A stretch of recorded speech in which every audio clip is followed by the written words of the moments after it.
Hello everyone and welcome to a Deck Tech on the Constructive Criticism YouTube channel. I'm Spencer, host of Constructive Criticism and Limited Time Only, two podcasts about getting better at Magic the Gathering. Today's another Deck Tech. I'm really excited about it. This is probably my favorite deck in Standard in the last couple of years. It's just one that I kind of keep going back to that I have a lot of fun with, and that's Green-Black Snake. Today we're going to show a little bit of an energy version with some new inclusions from the new set, and some of the new inclusions in the new set, even though they're small, I think make pretty big differences in how you can build this deck and how you can approach it. So I'm really excited to show it. So the first thing that we have is 4 Glint-Sleeve Siphoner. I think that the energy versions of this deck are a little bit better than the non-energy versions, like the Explore versions. I think that Glint-Sleeve Siphoner is the real reason. It's just so much better than everything else that you can be doing that it's worth just doing this instead. We have 4 Llanowar Elves in this deck. This is a card that I like for a weird reason. I think just getting out things faster is really good. You know, initially I had multiple blossoming defense in the deck, things like that. But I think that like just being able to have this ramp out anything is better than not doing it. It could be wrong, right? It could be that Servant's a little bit better in this spot. And if you go down that route, it's also possible that if Servant's just better in this spot, then maybe what you really want is no Llanowar Elves, and you actually do want to be playing the Sultai version of the deck.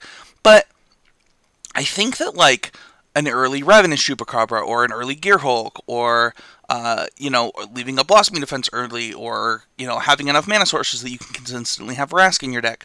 I think all of that does add up to Llanowar Elves being worth it in the deck, even though you're not really ramping into very many types of 3-drops. You know, I really don't like Jade Light Ranger in the deck, so it's not like you're ramping into that. But you do have other things that you can do, right?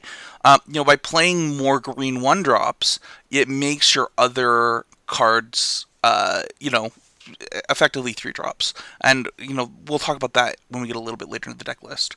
I have 2 Ravenous Chupacabra in the main deck. This is for a really important reason that we'll talk about in a minute. So we're going to come back to this one, and I'll explain. Actually, let's just explain now.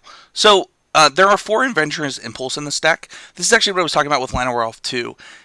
Is that when you play Adventurous Impulse, you're able to effectively make your cards cost 1 more green mana, making Llanowar Elves pretty important and pivotal to the deck. And then because you're playing Adventurous Impulse, you also want to play certain types of effects in your deck that it can grab, like spell effects. So in this case we have 2 Ravenous Chupacabra and 2 Thrashing Brontodon. I did have a main deck Deathgorge Scavenger, but I switched it for the second Brontodon because of the way the format's shaking out with Sealaways and cast outs and things like that. So I really wanted more of this effect in the main, and then even Llanowar Elves goes in, plays this card early, or well, that card too, but this card early.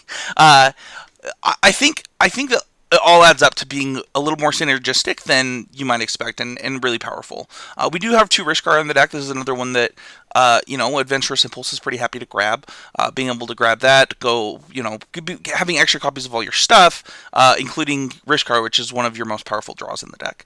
So next up we have 3 Verdurous Gearhulk. We already talked about this card a little bit. This card is gas. It really takes over games. It's really hard to beat once it hits play. Makes your board almost unbearable at times. So we have 4 Walking Ballista. I think that Walking Ballista is pretty important at the beginning of this format. I could see cutting down one of these, maybe playing another Vraska, maybe playing some other stuff, due to the fact that we have those Adventurous Impulses. But, you know, being able to grab these late game and just, like, really getting more Walking Ballista draws out of your deck is really powerful. And then, of course, we have the 4 Winding Constrictor, automatic conclusion here. I'm really happy with the way that the numbers work out in this deck. The only 2 cards that I kind of wish I had, I mean, there's 3 cards I wish I had more of. We have 1 Vraska in the deck. I wish that I could play 2 of these.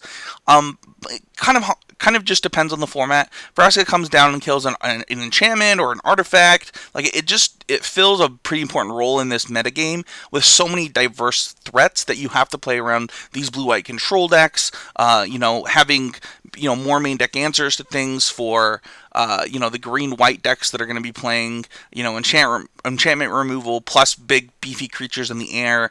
It makes Vraska a little bit more appealing. We have 1 blossoming defense in the deck. I think that this is really important to just keep your opponents honest. I wish that I could play 2. I don't think there's actually room in the deck for it. I think that, you know, they're once, like, they don't it's almost sometimes worth it to my head to play 0, and the reason is because I don't think you just can't actually play around this card. So the idea of forcing them to be honest, I think, has started to go out the window. But it's so good when you do draw it and blow them out that it's worth the inclusion, to protect your guys. So we have 3 Fatal Push and 2 Vraska's Contempt as the rest of our removal suite. Kind of like I said, these Adventurous Impulses, grabbing Walking Ballistas, Thrashing Brontodon, and Ravenous Chupacabra, take some of those removal slots out of your deck. And then you just kind of move some of those to the sideboard, depending on how you want your games to play out.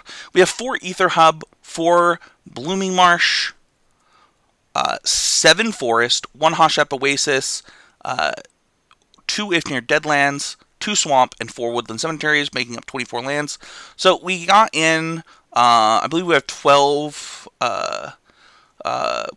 we wanted enough green sources to play turn 1 elves, right? So, the 4 Blooming Marsh plus the 7 is, 11, plus this is 12, which really helps us with both our Adventurous Impulse and our Llanowar Elves, and then Aether Hub even does some work there. So, in the sideboard, we have 2 Lifecrafter Bestiary. I think this card's really important in the sideboard, especially now that you have Llanowar Elves. Being able to get this out on the play against control decks under counterspells is going to be really, really powerful.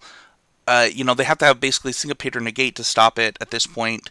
And, when you're on the play and they only have 1 land in play, they just can't actually reasonably swap the card. So I think it's pretty important. We have 3 Deathgorge Scavengers in the sideboard. Once again, with, Llanowar Elves and Adventurous Impulse, you get so many of these and can ramp them out that in the matchups where they're good, you're going to see them, and it's going to be sweet. We have 1 more Thrashing Brontodon to complete our 3 of those in the 75. 1 Arguel's Bloodfast, kind of adding a little bit of diversity to your card advantage pack against post board. 2 Cartouche of Ambition. I think this is really important for this deck. I really think that you need this style of effect in your 75. We don't have the Hydras in this version of the deck, but I think that the size that you're going to get, between Brontodon Butts and, Rishkar pumping your other stuff still will make it so that the Cartouche of Ambition does enough work. We have 1 Cast Down and 1 Fatal Push as kind of more removal in our 75, just to catch things. You want to be able to kill Glorybringers with something like this, and at a better mana cost. So the Fatal Push, I think we just want to keep our removal suite cost low enough that's why those 2 removal spells are in here.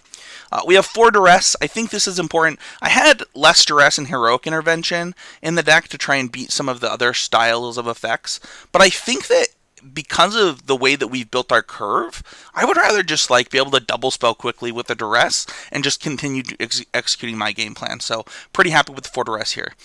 That's it for this deck. Please leave a comment. Let me know if you have any questions, any concerns, any thoughts, and anything we can do to improve it. I'm always open to feedback, and I love talking to the people in the YouTube comments. Lately, it's been really nice and really good ideas coming from the listeners. So thank you everybody for watching.